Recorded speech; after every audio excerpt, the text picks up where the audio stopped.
අපිට වාව් නොවෙන හැමදේම පොඩි උන්ට වාව්. අම්මේ ඇයි මේ ඉර පායන්නේ? රෝස මලේ නටුවේ කටු වන බඹරෝ ඔහොම හිටු.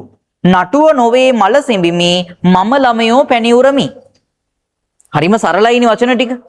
හරිම සරල වුණාට කිසිම තාක්ෂණයක් දියුණු නැති sannivedanaya දියුණු නැති කාලෙක එයා ලියනවා. ඇත්තටම පුතා sannivedanaya දියුණු නැති කාලයක් නේ 1900 කියන්නේ සුද්දගේ කාලෙනේ. ඒ කාලේ ලියපු කවිය අදටත් අපි දන්නවා. අන්න ඒවටයි වෛරල් කියන්නේ. යුග ගණනාවක් වෛරල්. පැහැදිලිද? සෑහෙන කාලයක් යනකම් අපි ඒක අපේ මුවන්ගෙහි රැව් දෙනවා. ඒකට හේතුව එයාගේ කවි හැකියාව. එයා හරිම දක්ෂ කවියෙක්. හරිද? එයා හරිම දක්ෂ කවියෙක්. අපි මේ දැන් කතා කරන්නේ ආනන්ද රාජකරුණගේ සමනලයා කියන පද්‍ය පන්තිය කියලා කිව්වනේ. සමනලයා කියන පද්‍ය පන්තියේ පුතේ වස්තු විෂය වෙන්නේ මම අර කිව්වේ ළමයින් උදෙසා ලියපු කවියක්. වස්තු විෂය වෙන්නේ උදේ පාන්දර වෙලාවක තමන්ගේ මල්වත්තට තමන්ගේ ගෙවත්තට ආපු සමනලයෙක් එක්ක චූටි දරුවෙක් අවුරුදු 4-5ක විතර චූටි දරුවෙක් ගොඩනගාගත්ත සංවාදයක් ගැන තමයි පුතේ මේකේ තියෙන්නේ. ඇත්තටම සමනලයා මෙතනදී කතා කරනවද? නෑ. සමනලයා කතා කරන්නේ නෑ.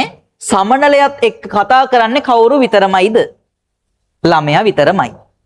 එහෙනම් මේකෙදී පුතේ එයා ඔප්පු කරන්න හදනවා ආනන්ද රාජකරුණා නිරූපණය කරන්න හදනවා මේ කවි පන්තියත් එක්ක ළමා මනසෙහි ස්වභාවය. ළමයි චූටි එවුන් අවුරුදු 4-5 ළමයි හැසිරෙන විදිහ උන්ගේ ස්වභාවය අවුරුදු 4-5 එවුන් ගැන නිකන් කල්පනා කරලා බැලුවොත් නිකන් හිතන්නකෝ ළමා ලෝකයේ හරි පුදුමාකාර දෙයක්. අපිට වාව් නොවෙන හැමදේම පොඩි උන්ට වාව්. අපිට ප්‍රශ්නයක් නොවන හැම දෙයක්ම පොඩි උන්ට ප්‍රශ්නයක්. ළමේ කහනවලු අම්මගෙන් අම්මේ ඇයි මේ ඉර පායන්නේ? අම්මා කොහොමද දැන් මේ පොඩි එකාට මේ අම්මා දන්නවා කියහන්කෝ භූගෝල විද්‍යාත්මකව මේ පෘථුවියේ භ්‍රමණය පරිභ්‍රමණයේ හින්දා මේ ඉර සූර්යයා උදා වෙනවා මේ වෙනවා කියලා තේරෙනවා කියලා අම්මට තේරෙනවා. දැන් මේ පොඩි එකාට කොහොමද මේක පැහැදිලි කරලා දෙන්නේ? ඇත්තටම අපි වුණත් පොඩි කාලේ එහෙම කතා කරනකොට විද්‍යාත්මක කාරණා වලින් පැහැදිලි කරලා දෙන්න බැරි වෙනකොට අපේ අම්මලා පට්ට බොරු කිව්වා අපිට. ඉරමාම හැංගෙනවනේ රෑ වෙනකොට. ඉරමාම උදේට තමයි එන්නේ වැඩට යන්න එනවා. දැන් බොරු කිය. පොඩි එකා පොඩි කාලේ එක විශ්වාස කරනවා. ඉරමාම වැඩට යනවා. හඳ මාමා කිරි පැණි ගෙනත් දෙනවලු.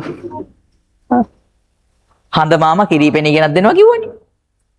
බලපන් නිකන් ඉර එදා සිටම ඉර මාමා. ඉර හරිනම් උඹලට 100 වෙන්න එපේ. හඳ හරිනම් 100 වෙන්න එපේ නෑ. උඹලගේ අම්මලා තාත්තලා පොඩි කාලේත් හඳ මාමමයි. දැනුත් හඳ මාමමයි. උඹලගේ ළමයින්ටත් ඔය හඳ මාමම තමයි. හඳ මාමා. ළමා ලෝකෙ පුතේ සත්තුන්ට කතා කරන්න පුළුවන්. ළමා ලෝකෙදී සත්තුන්ට කතා කරන්න ළමයි හිතනවලු සත්තු අපිත් එක්ක කතා කරනවා කියලා. ඔය පොඩ්ඩක් ඔය ගැල්ල පොඩි උන් ඉන්නවා මේක බලන්න ඕන. පොඩි කාලේදී අවුරුදු 4-5 වගේ වෙනකොට පූසෙක් හරි බලුපැටියෙක් හරි ඉන්නවනම් ඌත් එක්ක කතා කරනවා. ඒ කියන්නේ මෙහෙමයි.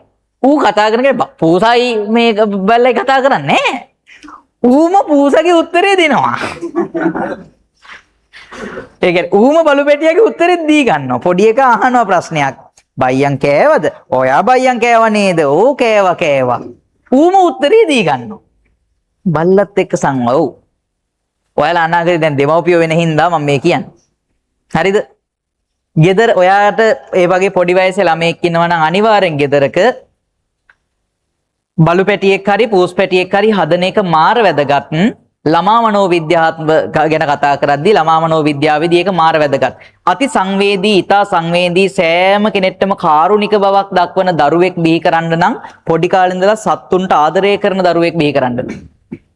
දැකපු තැන පූසන ñe ගාලා පයින් ගාන එහෙම එවුන් බිහි වෙන්නේ අර පොඩි කාලේ ඉඳලා සත්තුන්ට දයාව කරුණාව ඇති කරන්නේ නැති වෙනකොට.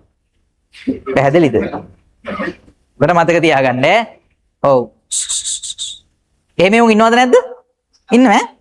සත්තුන්ට කිසිම කරුණා ගුණයක් නැහැ. පාරේ බල්ලෙක් දැක්කොත් එහෙම යට කරයි යන්න හදනවා. ඔව්. ඒ වගේ උන් ඉන්නවා. එතකොට සත්තුන්ට කිසිම දයාවක් අනුකම්පාවක් දක්වන්නේ නැති එකෙක් බිහි වෙන්නේ පොඩි කාලේදී ආශ්‍රයයක් නැති වෙනකොට. ඒ වගේ පොඩි කාලේ ගෙදර සතෙක් ඇති කරනවා නම් ළමයා ඒ සතත් එක්ක ගනුදෙනු කරනවා. ළමයා ඒ සතත් එක්ක අර වගේ කතා කරනවා. ඌ වෙනම ලෝකෙක ජීවත් වෙනවා සත්තු එක්ක. ඒක ළමයින්ගේ මනස වර්ධනය කරන්න දෙයක් බලපාන දෙයක්. හරිද? ටෙඩියෙක් ගෙනත් දුන්න පළියට ඇත්තටම ටෙඩිලා ගෙනත් දෙන්නේ ඇයි? වලස්සු. ටෙඩි බෙයාලා ළමයින්ට ගෙනත් දෙනව නේද? බෝනික්කෝ ළමයින්ට ගෙනත් දෙනව නේද? ඒකේ සංකල්පය තමයි අරක. අපිට හුරු කරනවා. තව කෙනෙක් එක්ක ගනුදෙනු කරන්න හුරු කරන එක. ළමා ලෝකය හරිම සුන්දරයිනි පුතා. හිතන්නකෝ අපි පුටුවකින් වැටුනහම ඒ කාලේ අම්මා අපිට මොකක්ද උනේ කියලා බලන්න කලින් ඇවිල්ලා නරක පුටුව වැටුව නේද බබාව නරක පුටුව කියලා පුටුවට දෙකක් ගහනකොට අඬන්න ගියප එක මේ hina වෙනවා. ඇත්තටම උට රිදෙනව නෙමෙයි අර ලැජ්ජාවක් එනවා උට. ලැජ්ජාව නැති වෙනවා.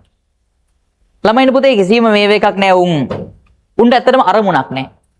පොඩි කාලේ ළමයින්ට එක අරමුණක හිත තියාගන්න බෑ. එක අරමුණක හිත තියාගන්න බැරි හින්දා ළමයි කරන්නේ හිතෙන් දේ ටක් ගාලා කරන එක.